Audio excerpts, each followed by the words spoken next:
MLC का चुनाव हम लोग जीते और एमएलए का भी वो चुनाव हारे, यानी एमएलसी का भी चुनाव बीजेपी हारी और एमएलए का भी चुनाव बीजेपी जो हारी है 150 दिन के अंदर। देखिए, जनादेश का जो भी मैंडेट जो है उसको हम लोग जो है स्वीकार करते हैं।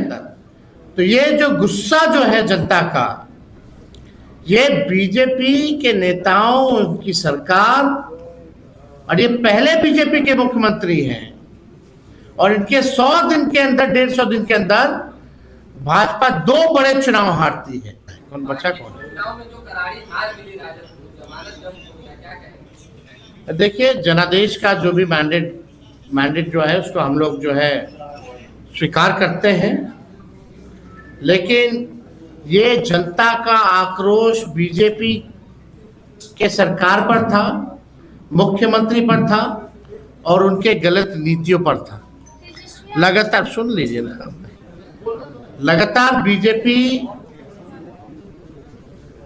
सम्राट चौधरी जी को कितना 100 दिन 150 दिन हुआ है, एमएलसी का चुनाव हम लोग जीते और एमएलए का भी वो चुनाव हारे, यानी एमएलसी का भी चुनाव बीजेपी हारी और एमएलए का भी चुनाव बीजेपी जो हारी है 150 दिन के अंदर।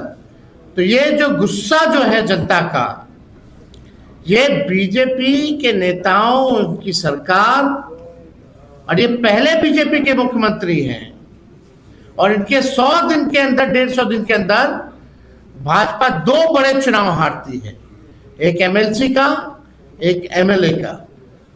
तो इसमें सम्राट चौधरी जी पूरी तरीके से फेल हो चुके हैं।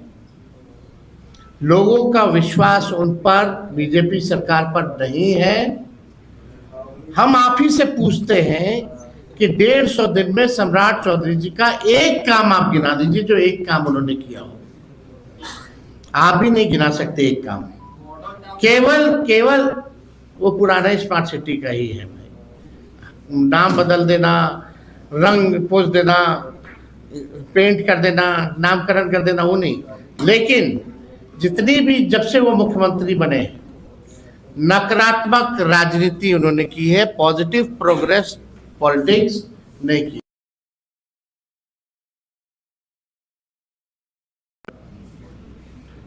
केवल एक माइंडसेट के साथ जो है विपक्ष को या विपक्ष के लोगों को तंग करना, यानी पूरी तरीके से नेगेटिव नकारात्मक पॉलिटिक्स की है और काम कुछ नहीं किया। अपने काम से वो पीछे हटे हैं, इसलिए जनता ने भाजपा के लोगों को सजा दी। चलिए,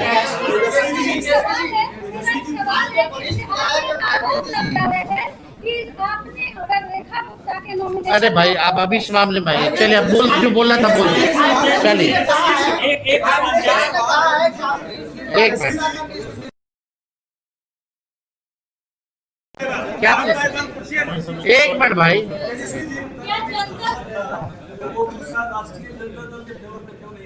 क्या